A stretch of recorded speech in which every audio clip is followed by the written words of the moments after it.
gjithë potencialin dhe eksperiencën e saj të shkëlqyer, tashmë të provuar në panajiret e qytetit të Vlorës. Dhoma e tregtisë dhe industrisë Fier, telefon 23209, faks 0388 21 597, celular 069 20 78 501, Alfa Line, telefon dhe faks 033 33 655 dhe celular 068 30 29 950.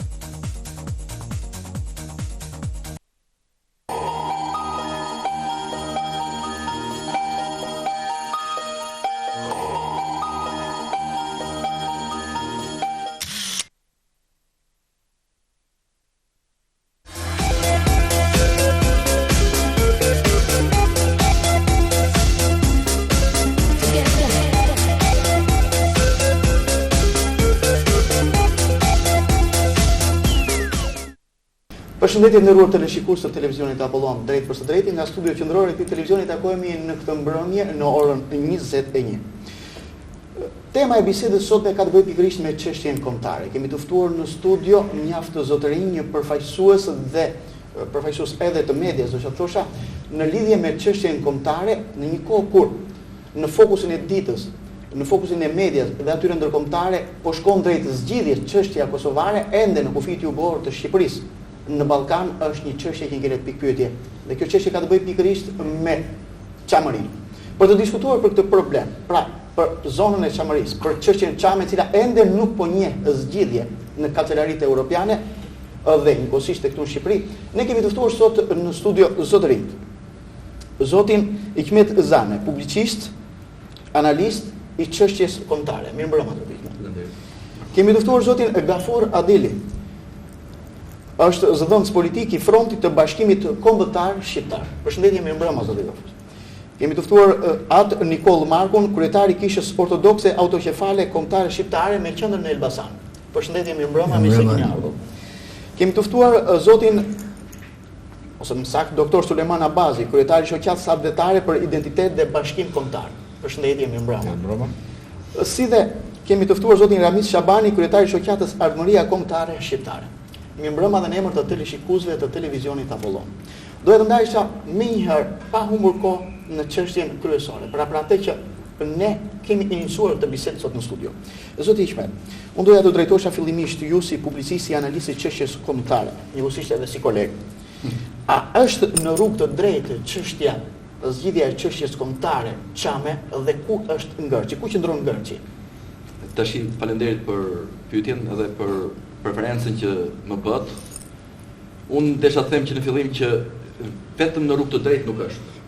Në qoftë se do flasim për rrugë të drejtë, do të thotë se duhet të jetë planifikuar diçka shumë e rëndësishme. Puna e parë që unë tregohem kaq kritik ndaj qëndrimeve që mbahen ndaj çështës Çame, e kam fokusin tek ai fakt se ende në strukturën e platformës kombëtare shqiptare nuk ka një strukturë të tillë. Ka një akademi që flet vetëm për gjëra akademike dhe as pak shqiptare. Ka një politik që ka frikë në trajtimin e çështjes Çame. Ka një diplomaci që është më shumë me dorashka ndaj kësaj çështje dhe ka treguar atë impotencën e vet në marrëdhëniet për trajtimin e kësaj çështje. Ndërkohë që ka dhe një opinion i cili vjen i trashëguar nga një kohë kur shqiptarët u ndanë në Kosovar, në Çam, me epitetet e tyre të ndryshëm, në Vlonjat apo Lap, në Mysiqar e të tjera e të tjera. Domethënë, mendoni tash se si është në çfarë fokusi ndodhet çështja Çame. Realisht ne kemi një shoqëri politike adhetare Çamëria që është themeluar këtu e 15 vjet përpara, që ka një kryesi, ka një drejtim, por dashi duhet kapur prej bërjush. Brinjtë e kësaj pune janë strategjia që duhet të funksionojë. Realisht kemi disa gjatë 15 viteve ka dy qëndrime të mëdha. Ka një qëndrim përpara vitit 97, po e quaj si një pikë referimi këtë, i cili nisi jo vetëm me formimin e shoqërisë Çamëria, por edhe me një qëndrim të shtetit shqiptar në vitin 1994, ratifikuar dhe në parlamentin shqiptar dita e 27 qershorit 1944 hyri në historinë tonë kombëtare si dita e genocidit ndaj shqiptarëve të Çamërisë nga shovinizmi grek. Realisht është një ditë që është për të përgëzuar për iniciatorët, për ata që e bën këtë gjë dhe vërtet i dhanë emër kombit, por është për të shënuar fakti tjetër se mbas 1997-s gjithçka ka qenë thjesht. Realisht, sa herë që vjen 27 qershori, asnjë politikan, asnjë diplomat, asnjë shtetar apo pushtetar nuk merr pjesë në atë përkujtim dinjitoz që i bëhet çështjes Çamit. Dhe aq më keq akoma që ky 27 qershor nuk është konceptuar ende qëndron si një ditë që kush e di pse është vendosur. Në fakt ajo ka një histori, sepse 27 qershor nisi ai genocidi të mëshëm mbi popullatën çame në Parantli. Pra, nga qëndron pikërisht tek politika shqiptare. E para punës kemi të bëjmë me një politikë që nuk dim se çfarë politike bën, ose kush na e bën politikën. Sepse të mos festosh në kuptimin mos ta kujtosh, mos ta përurosh këtë ditë genocidit, të heshtësh për një padrejtësi kombëtare. Në fund të fundit kemi fjalën genocid. Brenda atij epiteti të 27 qershorit është futur fjala genocid. Ne kohët e fundit kemi marrë vesh dhe ju si kolegu im, edhe gjithë ne këtu, gjithë opinionit di që Këshilli i Evropës ka marrë një rezolut për dënimin e genocidit komunist. Mbas dënimit të genocidit nazi-fashist, pa e quajtë të tillë nazi-fashist, dhe ka një genocid edhe komunist. Por mbi shqiptarët, veçanërisht mbi këtë popull evropian, rëndon dhe një genocid greko-serb, sepse grekët bën genocid në 44, serbët e bën në 99, gjatë gjithë kohës që e përfunduan në 99, dhe nuk ka asnjë dënim, nëse për Kosovën, bet kosovarët, gjetën zgjidhje, gjetën mirëkuptimin, ndërsa për Shqipërinë Çamëria dhe për Komitetin Çam ka mbetur një pikë e errët dhe fatkeqësia qëndron se tashmë strukturat e shtetit duket se janë kapur peng. Janë kapur peng nga politika helenizuese që përdoret në të gjitha format nga shteti fqinj që kemi. Unë do të drejtohesha në këtë rast edhe zotit Gafur Adili si dhënës politik i Frontit të Bashkimit Kombëtar Shqiptar. Në një kohë kur kolegu sapo foli, pra kolegu Zane sapo foli dhe e kapi në aspektin e ngërshit politikës shqiptare, unë doja të dija përballë kësaj çështje, ç'është Fronti i Bashkimit Kombëtar Shqiptar dhe në fund cili është misioni në këtë rast duke përfshirë kryefjalën në çështjen Çame. Fillimisht ju përshëndes juve dhe përmes jush gjithë televizionit televizor Apollon, gjerasin që për herë parë në televizorit të them ca pika apo me thënë ca fjalë të vogla rreth platformës Frontit të Bashkimit Kombëtar Shqiptar.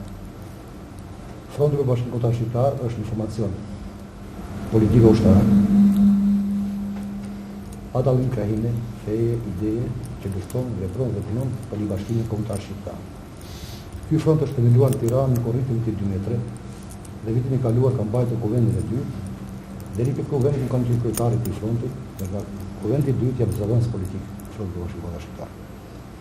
Tashti, në bazë gjithë organizimit që ka ky front, ne shtrihemi gjithë hapësira shqiptare, jemi informacion politik mbar kombëtar dhe te para 2 muaj që kemi dëshmuar edhe me postere, sepse besoj që këtu të lesh usit në Vlorë dhe Saran i marë me posterat e 2 liderëve të Frontit të Bashkimit Kombëtar Shqiptar, të kryetarit të Derit, magjistër ushqinotit, të cilin ka Varar Serbia, dhe të komandantit të ushtrisë shqiptar të Kosovës, Ahmet Meshat.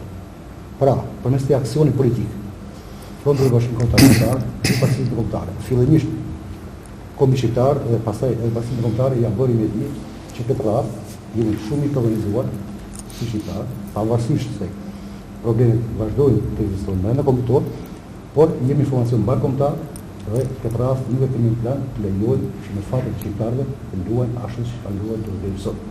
Këtë do të thotë se ju do të ushtroni trashëgimi politike dhe për fjalën ushtarake, mos këtu kemi një ngërsh, një problem. Ky front, pra, fillimisht u zgjidhen se problemi shqiptar e shef në mjet të politikës diplomatike. Por nga ana tjetër, se ju përmendet edhe rastin e Kosovës, sikur Kosova po fiton diçka, realisht po zhvillohen bisedime për statusin e Kosovës, por edhe zotënia në fjalë e thashë Dashi ka përbrinësh. Dhe ne konsiderojmë që në këta bisedime Dashi nuk është kapur përbrinësh, por është kapur përbishti. Sepse atje po diskutohet për decentralizimin e Kosovës, që do të thotë ndarjen e Kosovës. Opinioni shqiptar konsiderojmë që këtu ka patur edhe ka dëgjuar në deklaratën e ministrit të jashtëm të Besim Mustafalit, të cilin e përshëndetur, i cili definitivisht thotë që nuk po ndar Kosova. Po kthehemi në retrospektivë dhe po shkojmë në mbledhjen e Daytonit. Aty u vendos që të shpërbëhet, të lejohet shpërbërja e ishit Jugosllavisë dhe të mos prishin kufit e mreshëm të ishit Bugëria Jugoslave. Por realisht, de facto, Mitrovica e Veriut dhe pjesa e saj Kosovës Veriore, po i jepet apo më në thonë për Rosavicë. 2. Brenda territorit Kosovës po krijohet enklava serbe. Pra, po krijohet një republikë serbe si në Kosovë. Dhe në këtë rast, teoria, po më thënë, deviza e Serbisë për Serbitë madhe po realizohet. Deklarata e ministrit të jashtëm për mendimin tonë ka qenë një paralajmërim për opinionin shqiptar që realisht Kosova po fiton një status, Kosova po fitet për informaci, por nuk fitet për shtetë sovran. De facto de jure mendohet që Kosova, ne kemi patur edhe një konferencë shtypi, këtë e fondit, planifikohet që të jetë me trupin në unik për në kokën Beograd. Rreth çështjes Kosovës, kur flasim, konsiderojmë që hapësira shqiptare nuk është vetëm problemi i Kosovës. Ne konsiderojmë që Kosova është myja gordiane dhe krahas saj është edhe çështja çame, dhe çamëria. Por jemi të vetëdijshëm që Shqipëria është vetëm vend i botë që kufizohet me popull dhe trojet e veta. Pra kemi troje shqiptare në Maqedoni, kemi troje shqiptare në Malzi, kemi pastaj troje shqiptare për cilët nuk flitet fare për sheh me drejt Buenos. Kemi dhe një krahi shqiptare që ka përjetuar fatin një si Çamuria, diku pas lidhjes shqiptare prezente që quhet Toplica dhe shtrihet nga Podujeva apo Besianci, thonë sot deri një popullar shqiptare që është vendosur në Kosovë, që jeton në Kosovë, ashtu si kombësia shqiptare Çamuri jeton në Shqipëri, dhe është lënë harresë. Situata politike, përgjithsisht në Ballkan, dhe sidomos në vitin 2006, është një vit për një mentor shumë i tokur. Pra, në Maqedoni do të bëhen zgjedhje, dhe në ta zgjedhje nuk di se do të thjesë këto. Po përgatitet një referendum në Malzi, dhe është planifikuar që në 21 maj të bëhet referendumi. Aty janë dy koncepte apo dy kërkesa. Pra, njëra kërkesë është për pavarësinë e Malzi dhe mbrenda Malzi realisht jetojnë 89% shqiptarë. Shto problemi se cili do të ketë statusi të shqiptarëve, çfarë qëndrimi do të bëjnë për shqiptarët.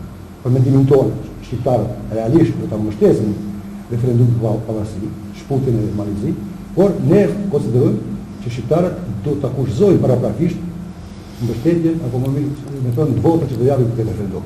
Pra, shqiptarët në Malzi mos ta bëjnë gabimin siç kemi bërë ne shqiptarët në Maqedoni. Në vitin 92, që e pranuan pavarësinë e Maqedonisë dhe nuk e kushtuam në dekretat elementare kombëtare, ndër të cilat është Universiteti, Flamuri, Rusia. Pra, siç kushtozon edhe Serbia. Serbia. Sa i përket çështës çame, pra në plafonin e frontit, edhe çështën çame ne e kemi, krahas çështës Kosovës. Ne këtë zgjidhjen e problemit çam, për problemet që Kombësia shqiptare çame, i ka probleme, për kemi dëgjuar që ka një shoqat, për 15 vjetësh, ka dhe një parti politike që doli edhe zgjedhje, por ne në platformën tonë kemi përcaktuar ashtu. Pra, cilat janë kërkesat tona? Për zgjidhjen e problemit çam. Në një, çamët të rikthehen në trojet e tyre. Në 2, hiqet ligji i luftës midis Greqisë dhe Shqipërisë. Në 3, çamët e rikthyer, çamët të kërkohet falje publike, ashtu siç vepruan gjermanët me hebrejt. Çamët të paguhet dashurimin për shfrytëzimin që ka bërë vjet aty trojeve.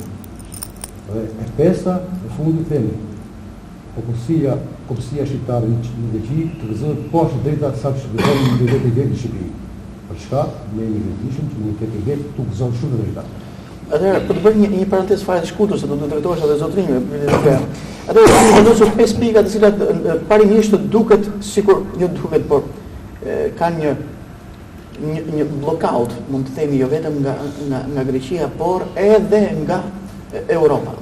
Atëherë si do të veprohet, cila është strategjia në këtë rast, sepse të flasësh për të pesta këto pika në këtë situatë, për zonën e Çamarisë, pavarësisht se ne të gjithë shqiptarë e duam dhe natyrshëm e kërkojmë kjo, jo vetëm rikthimin, dëmshpërblimin, falin, gjithçka pra të rivendoset e drejta e mohuar dhe në përkëmbur të çambe. Cila është strategjia shkurt për të arritur këto pika, sepse mos harroni keni para një Europë, keni para një Greqi e cila thotë unë nuk diskutoj për çështjen e çambit. Është më së vërtetë që Greqia është anëtare e Bashkimit Evropian dhe NATO-s. Dhe ne konsiderojmë që Bashkia Evropiane përgjithsisht ku të masi kokat e popujve do të masi një metë. Në qoftë është kryer një gjenocid në popullsinë shqiptare, çame, këtë vetë Bashkimi Kombëtar do ta dënojë. Paraprakisht. Ne kemi dëgjuar që kohët e fundit është folur që në një ligj gjykata e lartë greke u merr pronat popullsisë çame. Kemi dëgjuar edhe zëra të tillë që thonë që të dëshpërblej vetëm këtë lekë. Duhet bëjmë disa dallime në shqiptarë. Çka në prona dhe çka në troje. Ne do të kërkojmë që Kombësia Shqiptare çame të kthehet në trojet e veta. Sepse askush nuk ka kompetenca të shefit në trojet shqiptare. Unë desha të shtoj nëse më lejon Po. Në rast të parë, të gjitha kjo strategji që thotë zoti Gafur është shumë e vërtetë. Në rast të parë ka një element numër 1, është të bërë një genocid. Dhe ky genocid kërkon një qëndrim politik për të dënuar genocidin. Dhe dënimi i genocidit zgjidh të gjitha problemet që vijnë pas kësaj.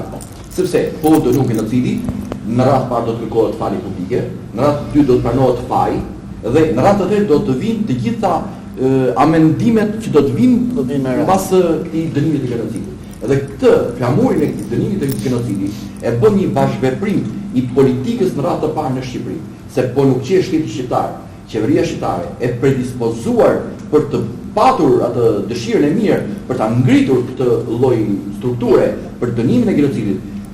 Kjo nuk mund të arrihet vetëm me fjalët, mund të arrihet vetëm nëpërmjet këtyre bisedimeve, nëpërmjet diplomacisë së ekuivalente dhe të barazvlershme.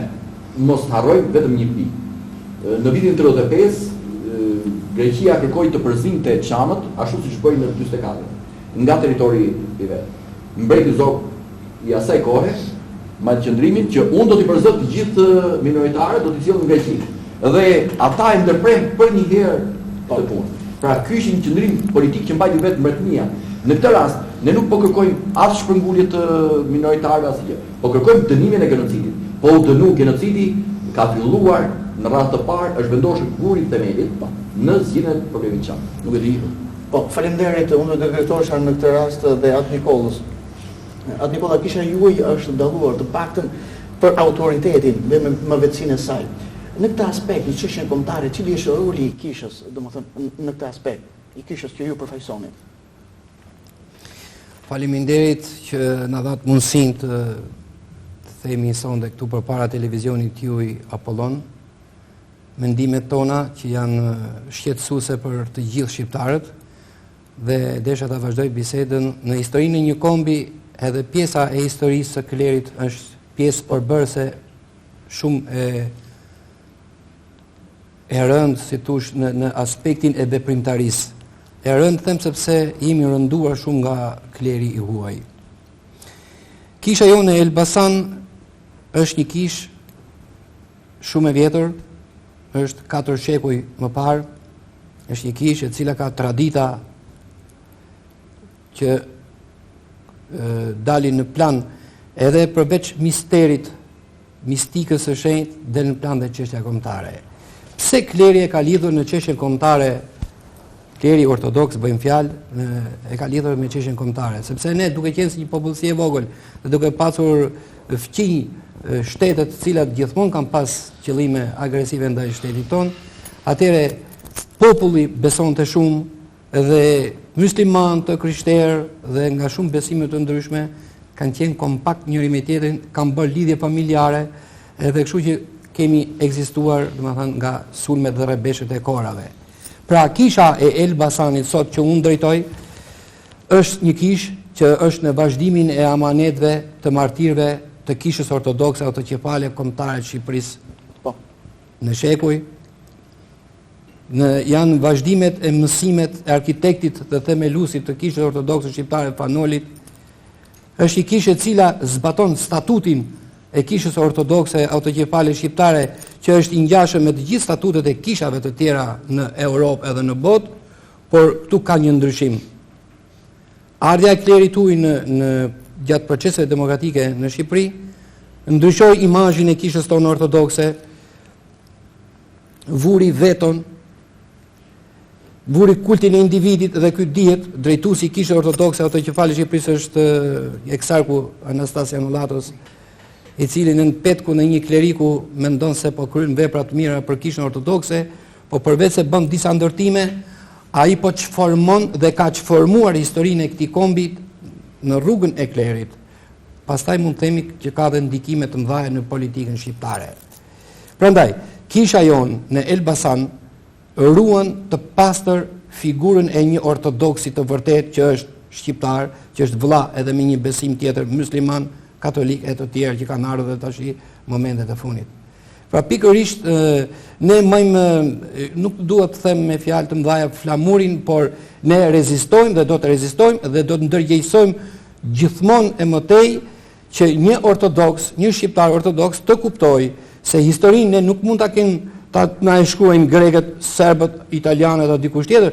Historinë e këtij kombi e kemi shkruar, na e kanë shkruar etrit tanë shqiptar.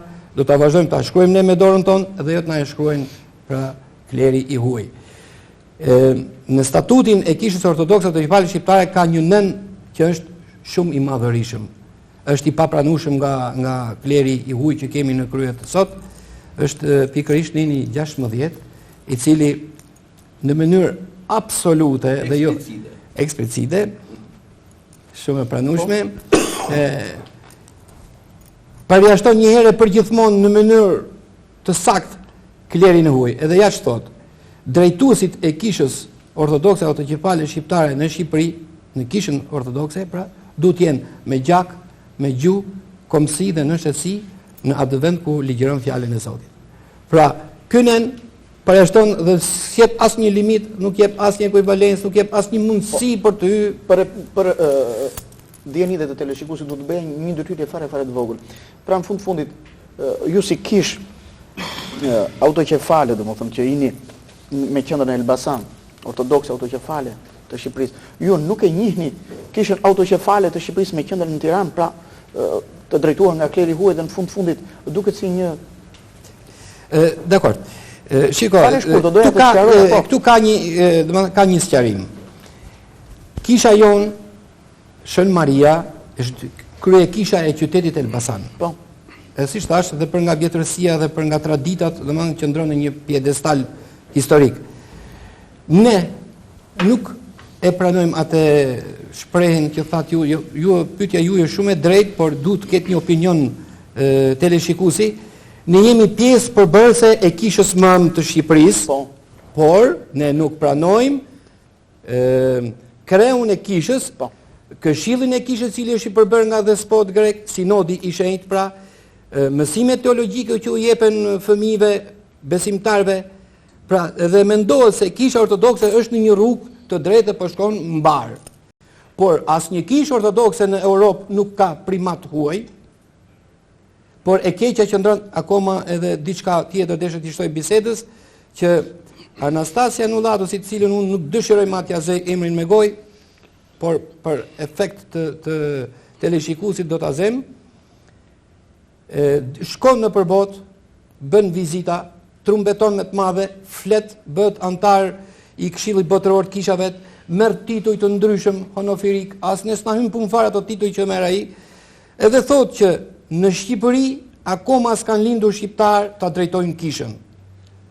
Shteti jon, ai që ishte, ai që erdhi dhe ky që është dhe ato që do të vinë, duhet kem parasysh një gjë, që kisha greke mendon se ne mund të prodhojmë mësues, inxhinier, teknik, doktor e çfarë do në çdo lloj fushë, vetëm pritëri nuk i prodhojmë dot, se kështu mendon kisha greke.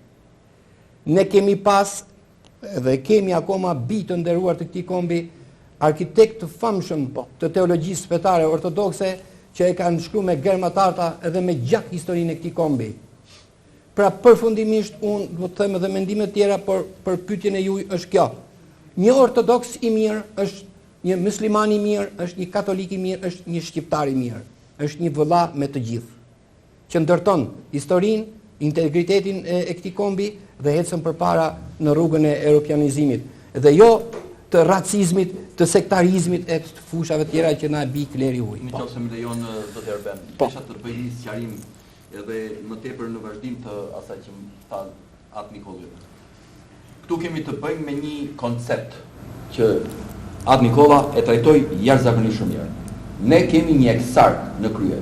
Si është e mundur që ky kryetar i kishës ortodokse autokefale shqiptare, në emër shqiptare po them, që nuk flet shqip, që nuk ka gjak shqiptari, që asnjëherë nuk e kemi dëgjuar të mbajë një qendrim si njeri i Zotit ndaj çdo shqiptari të vrarë, të rrahur, të keq trajtuar, ndaj të gjithë atyre paullësive që janë bërë në emër që ka bërë Greqia në emër të Greqisë kundër shqiptarëve.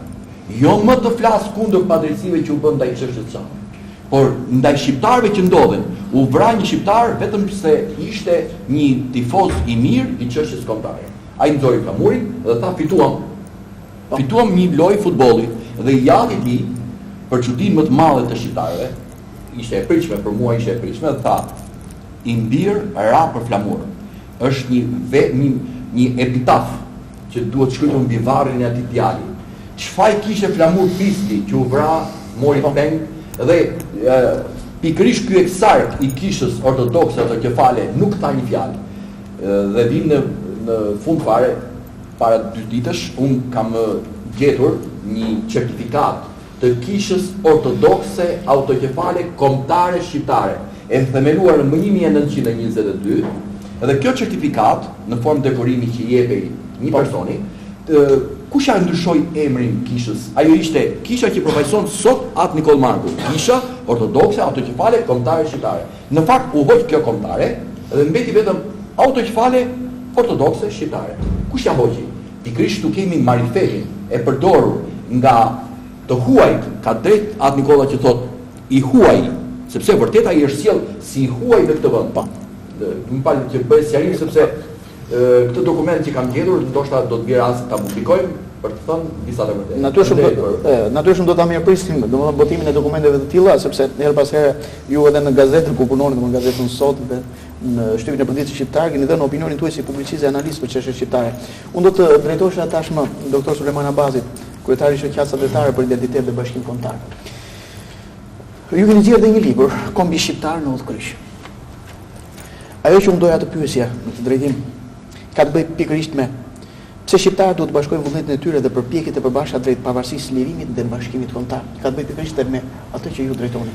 Kjo është normale, po të gjykojmë që nga të gjitha problemet që trajtuan kolegët, pak më përpara, çdo shqiptar në gjuhën shqipe, në gjuhën e nënës tonë, duhet të kuptojë se sot ekziston një filozofi e bashkimit kombëtar, për të cilën duhet të mobilizojmë të gjitha energjitë dhe potencialet e këtij kombi që ai të gjejë veten e tij në rrugën e tij të historisë. Të gjitha problemet që trajtohen këtu nuk janë gjë tjetër veç se pasojë të gjithë ngjarjeve historike që e kanë shoqëruar kombin shqiptar në rrugën e vet dhe që e kanë sjellë në këtë pikë mbërritje. Dhe është e vërtetë dhe duhet thënë përsëri me plot gojën që kombi shqiptar sot është në udhkryq. Dhe ka arsye që të fokusohemi këtu. Dhe duhet ta themi troç njerëzve tan, dashamirësve tan, njerëzve tan të gjakut ton. Kjo u themi troç që kjo është një çështje shumë madhore për të cilën nëse nuk do të flasim sot, do të jemi shumë të gabuar dhe të vonuar nesër, biles duhet të ndëshkohemi nesër. Dhe këtë në formë në një mesazhi që del edhe nëpërmjet librit, nuk e kam vetëm për vete dhe për kolegët e mi, por e kam për të gjithë shqiptarët kudo që janë. Sepse kudo që jemi e kemi për nder të ndihemi shqiptar, të bëjmë detyrën tonë ndaj kombit tonë, ndaj vendit tonë, që na ka falur Zoti nga pjesa e tij më e mirë, me gjithçka, do të thënë resurse që konturojnë gjithë atë fuqi kombëtare që disponojnë. Pra, në konceptin e përgjithshëm ekzistenca e filozofisë bashkimit kombëtar është një pikë referimi të cilën ne nuk e shpikim sot, por ajo ka burimin e vet nga historia. Mësimet birlante të lidhjes shqiptare-prizrenit, të cilat tentuan në kohën e fund të shekullit kaluar, kur doli për herë të parë nocioni komb dhe filloi të formatoheshin kombet në tërë Europën e kohës moderne, atëherë pikërisht këta burra të rilindjes son kombëtare, advetar dhe patriot, hodhen idenë e formimit të shtetit shqiptar me të 4 vilajetet e vetë. Dhe në platformën e tyre, të asaj kohe, ka gjëra që vërtet janë parimore, janë thelbësore dhe janë edhe sot pika referimi në kushtet të reja. Por, ndryshimi i situatave në rrjedhat e historisë së kombit shqiptar, prej lidhjes shqiptare të Prizrenit deri më sot, nxjerrin detyra konkrete në planin konkret aktiv. Këto detyra nuk janë vetëm për ne që flasim këtu. Këto detyra në radhë parë janë për atë klasë politike e cila sot për sot nuk është në gjendje që të zgjidhë ngarkesat e mëdha që ka çështja kombëtare shqiptare. Ky është një defekt shumë i madh. Është thënë me zë, është thënë me gjysmëzëri, por ka shumë njerëz që do thënë e quajnë herezin nëse sot do të flasë një politikan për çështje kombëtare shqiptare. Nuk e dëgjon një herë këtë në Parlamentin shqiptar. Nuk e dëgjon nga politikan që thonë vetes apo nga pjesë e profesoratit akademikëve e tjera. Pra, sot me të drejtë, me plot gojën, ne duhet ta pranojmë që çështja kombëtare shqiptare ndodhet në udhkryq. Do të marrim disa pika referimi që i thanë shokët pak më përpara. Marrim problemin e Kosovës. Marrim problemin e Çamërisë. Po jo pak probleme ka shqiptarët në Luginën e Vardarit. Po kështu shqiptarët në, do thënë, Malinezi. Po kështu dhe shqiptarët që janë përhapur në të gjithë botën, që përmblidhen në migracion dhe në atë që quhet diaspor. Të gjithë këta i kanë sytë nga shteti am, nga vendi i tyre. Kudo që janë, kudo që punojnë, kudo që derdhin djersën e tyre, dhe mendoj se një ditë duhet të kthehen pikërisht në tokën e tyre amtare.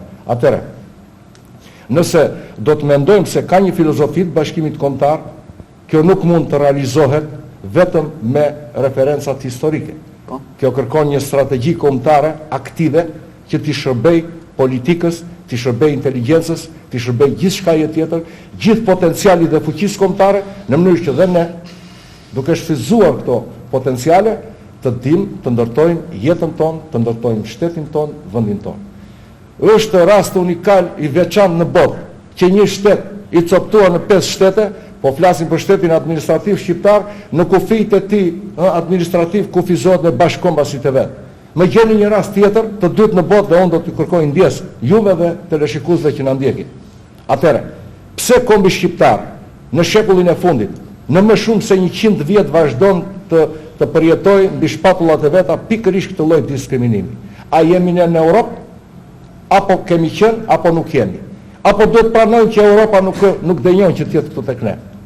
Kombi më i lashtë, i lirik i Europës, me gjuhën më të vjetër në botë, me gjithë traditat e hershme historike dhe të kohës moderne, të trajtohet në mënyrë të tillë është një padrejtësi. Dhe piknisja dihet.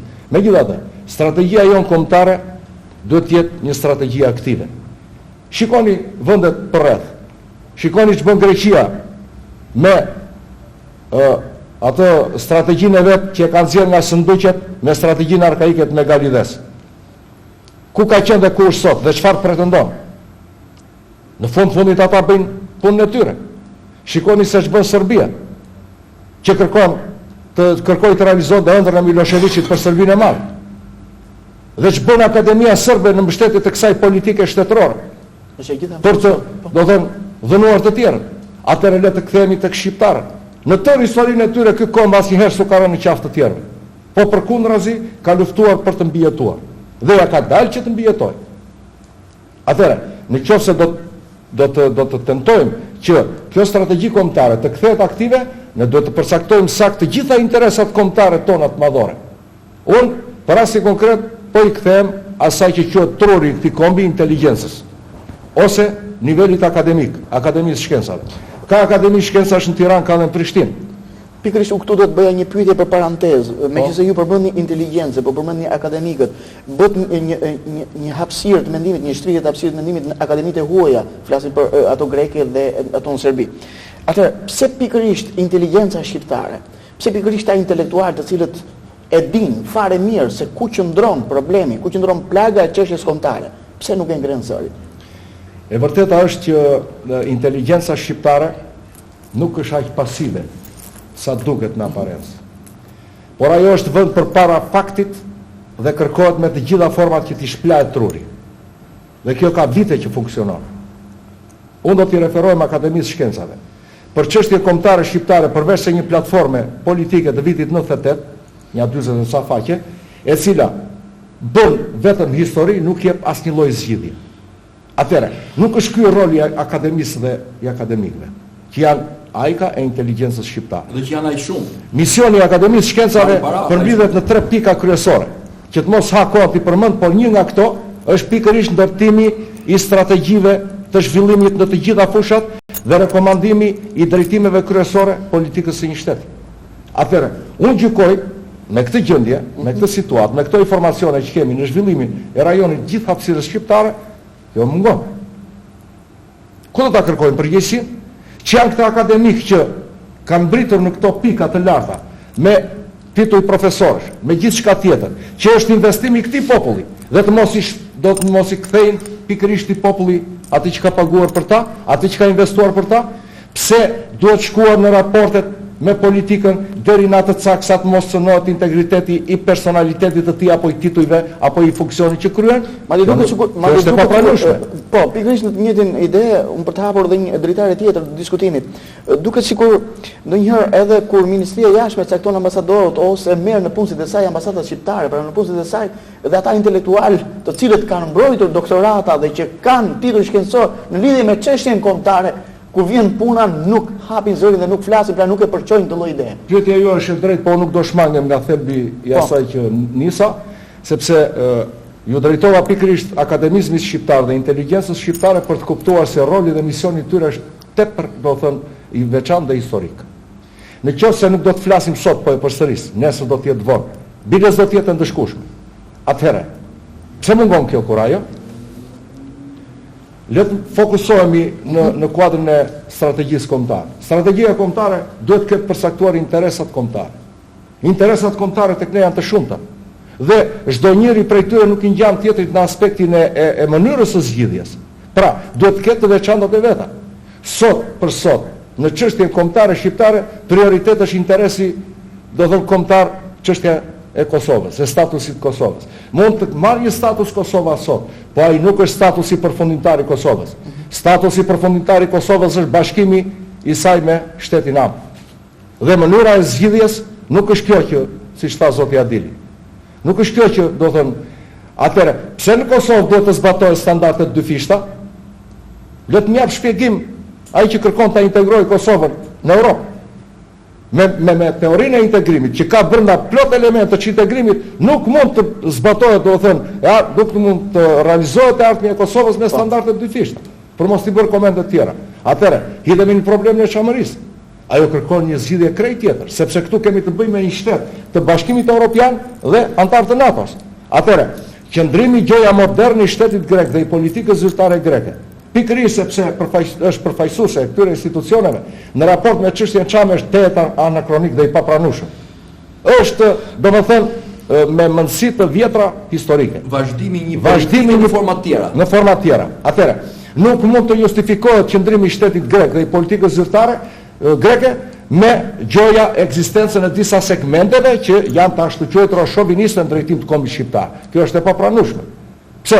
Sepse rastet që tha zoti Hikmet më përpara, zoti Adili dhe vet atë Nikola, vërtetojnë pikërisht të kundërtën. Atëherë, ç'është ky qëndrim i një shteti, që pretendohet se është me norma demokratike etj, kjo nuk përtypet. Pra, marrim drejtimin tjetër të Luginës Vardarit, edhe ai është një interes kombëtar. Por unë do të thosha që interesat kombëtare janë dhe të natyrës tjetër. Për shembull, uniteti kombëtar është një interes kombëtar. Sepse ne shqiptarëve ka synuar gjithmonë të na përçajnë, sepse kështu mund na sundojnë dhe të bëjnë si të duan me ne. Pra është një interes kombëtar prioritar. Do të marrim elementet e strategjisë sigurisë kombëtare. Pra edhe ky është një interes kombëtar prioritar. Pse? Sepse shikoni se ç'bën sot.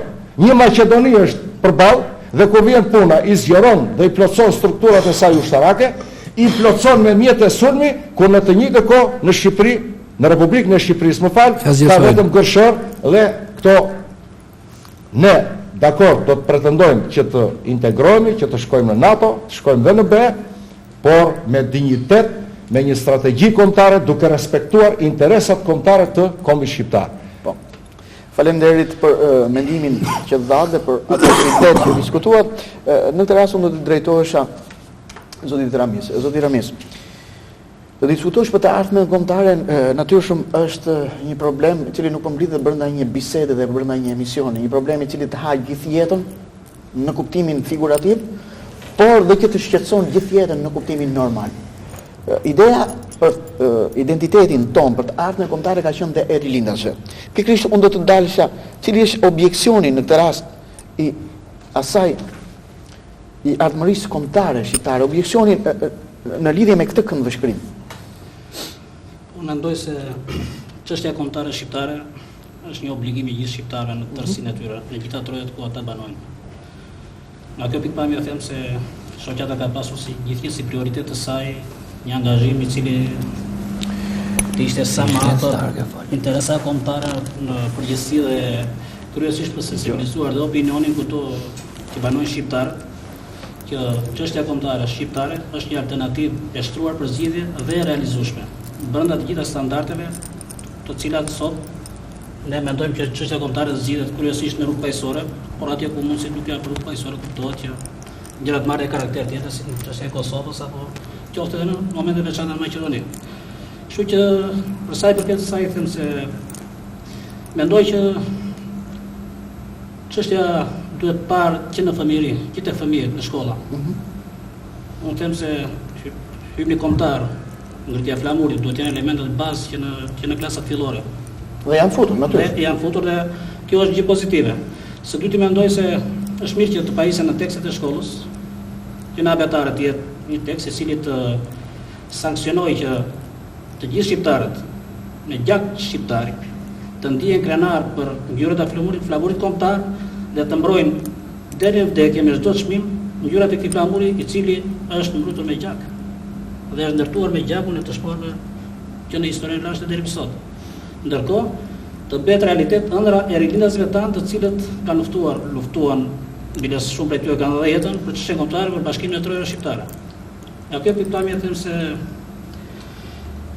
shoqata ka pasur një aktivitet të gjerë, duke qenë si pjesë e frontit të bashkimit kombëtar dhe kryesisht ka mbështetur punën e saj më shumë tek zgjidhja e çështjes çame, tek e cila kërkon dhe alternativa për zgjidhjen e saj duke pasur parasysh që nuk është bërë shumë në këtë drejtim. Mendoj që çështja çame ka zgjidhje, është një problem që ekziston, edhe pse politika greke apo politikanët grek të cilët her pas here vinë në Shqipëri dhe përdorin atë shprehje në rutinë që çështja çame nuk ekziston. Edhe kur grekët, edhe kur grekët thonë që nuk ka çështje, ata pikërisht se ndjejnë frikën e kësaj çështje, por atje ekziston ajo. Atje do të dalë. Pra me atë shprehje rutinë që çështja çame nuk ekziston, i përket kaluarës janë vetë kontradiktor. Të thuash nuk ekziston dhe të thuash i përket kaluarës, domethënë ka një çështje. Ka një çështje.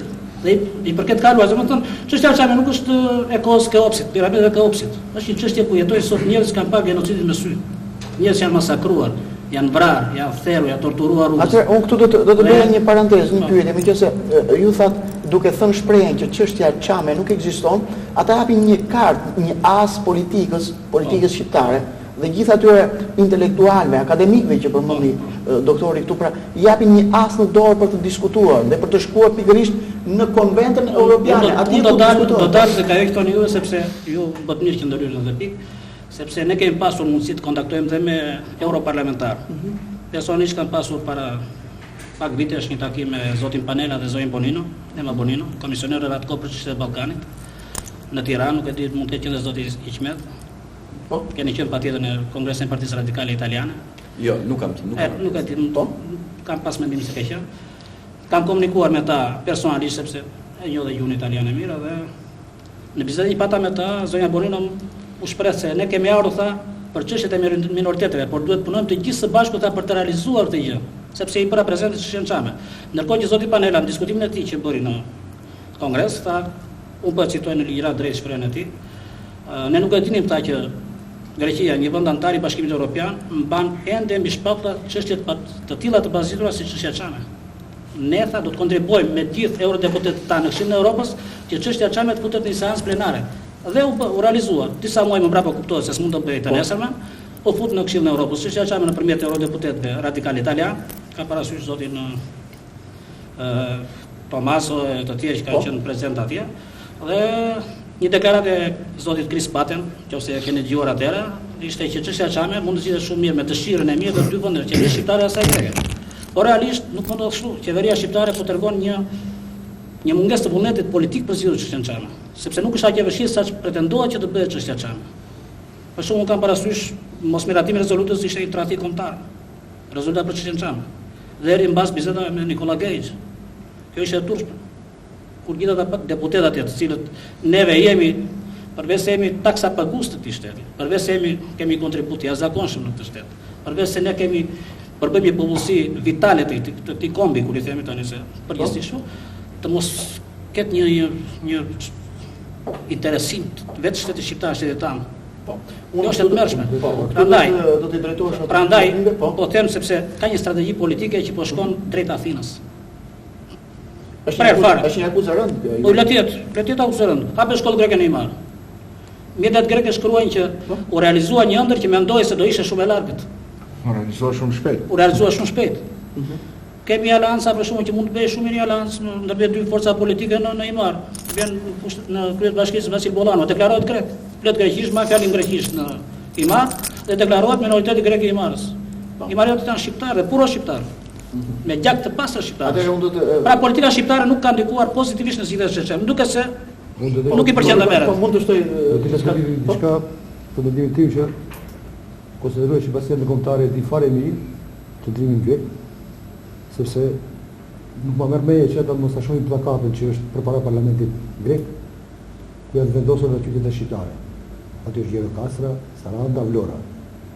Dhe të vesh plakatën e parlamentit qytetet shqiptare, të cilën ata e quajnë Voriopir, është pretendim territorial ndaj shtetit sovran. Agresion.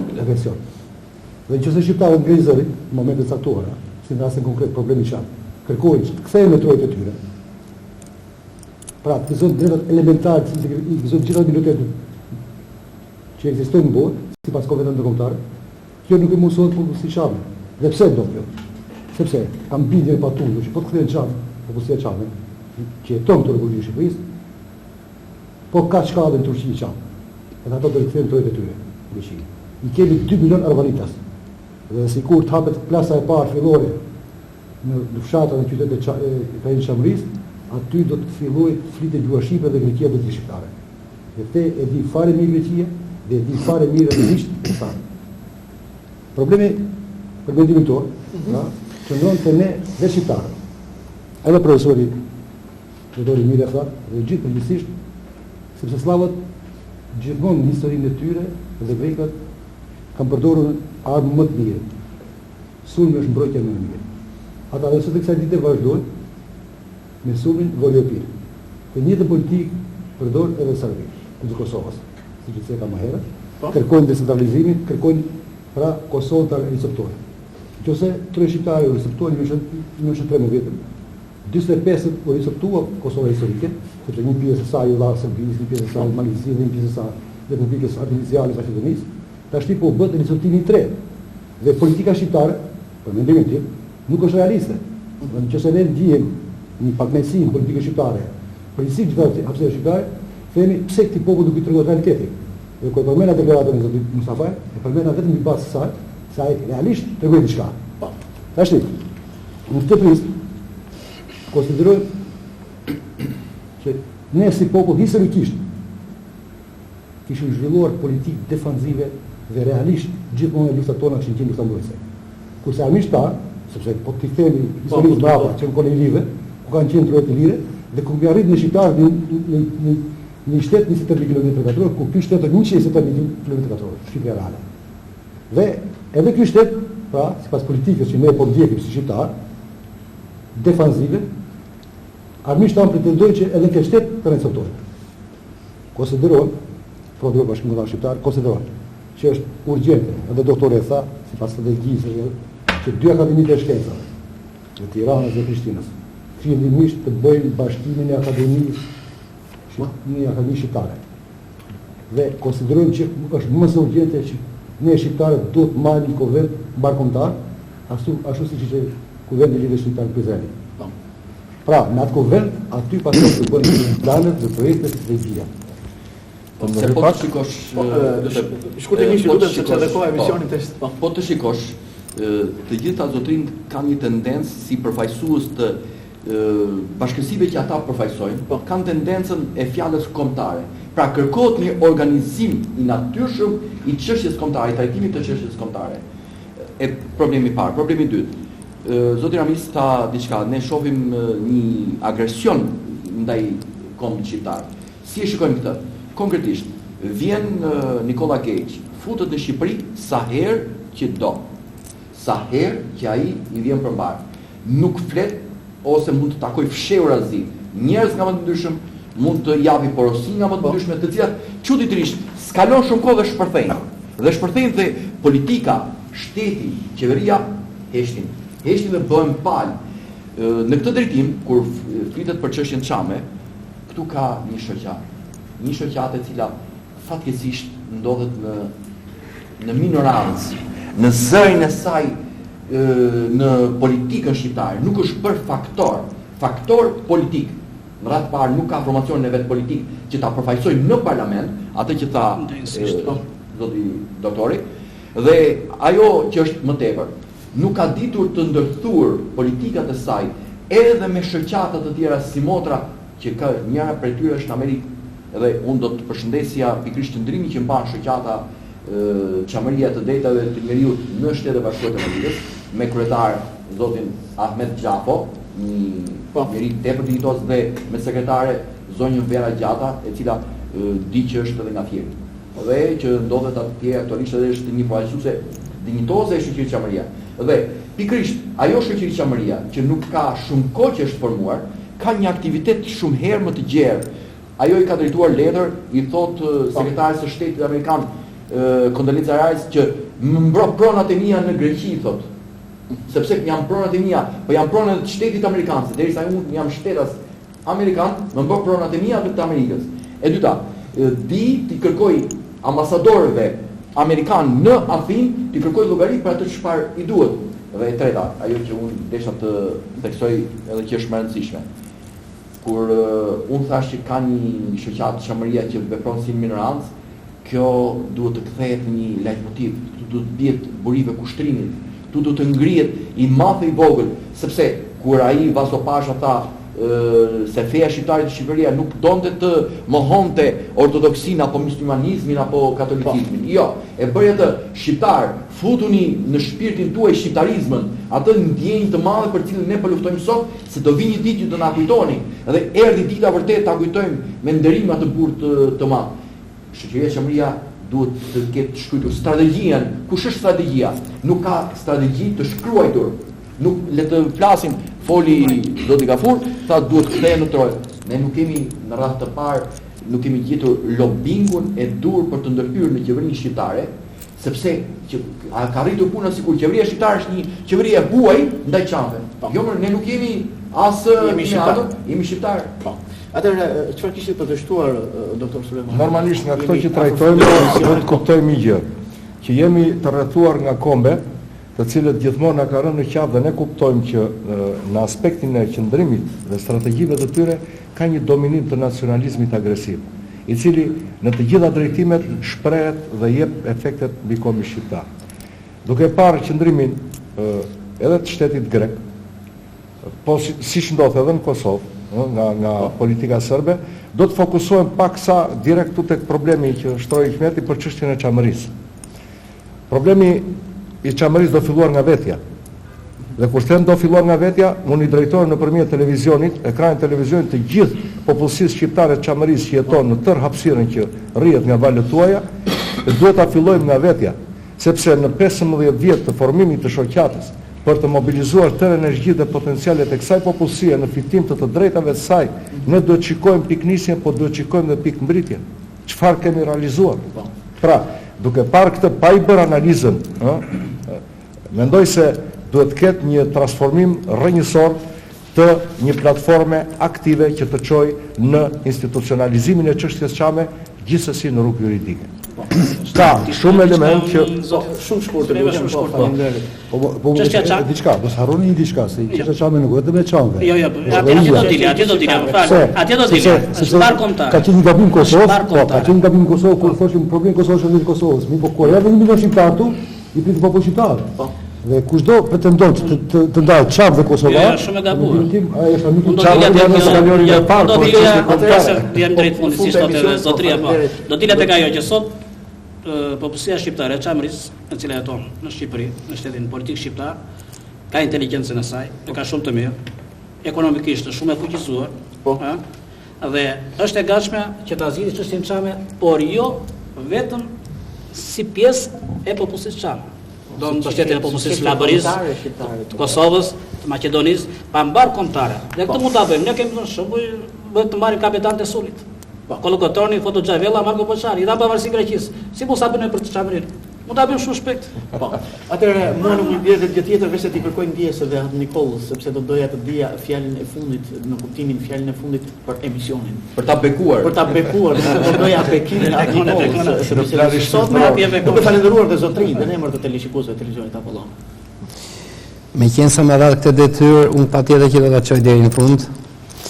Si klerik që jam, shkrihem me ju, jam një vëllai juaj, ju uroj televizionit juaj, këtë emisioni sonë të jetë një apel për gjithë shqiptarët, se ne nuk kemi ardhur këtu sonde që të nxejmë shpirtat e shqiptarëve, por të ndërgjegjësojmë, të kemi një material cili ne në vazhdimsi do vim her pas here këtu t'ju ja bëjmë të ditur shqiptarëve, të krijohet bindja se tek ne ekziston dashuria e vërteta dhe bashkimi i të gjithëve.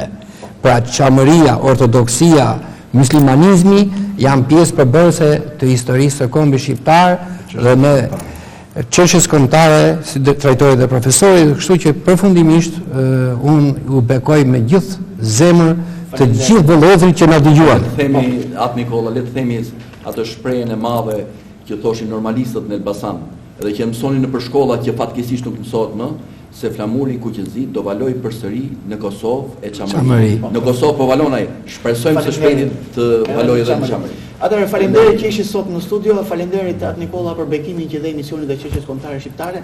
Faleminderit zoti Gafur për atë që shprehet për këtë çështje, faleminderit zoti Sulejman Abazi, faleminderit zoti Ramis, faleminderit kolegu im Hikmet. Atëherë faleminderit dhe ju të nderuar, faleminderit dhe ju të nderuar televizionistë të televizionit Apollon që qëndruat në valët tona drejt për së drejti në emisionin tonë, në bisedën tonë të ditës së sotme për çështjen kombëtare ku kishim të ftuar pra figurat që unë i thash pak më parë. Ju falenderit dhe miru ta kofshim në biseda të tjera.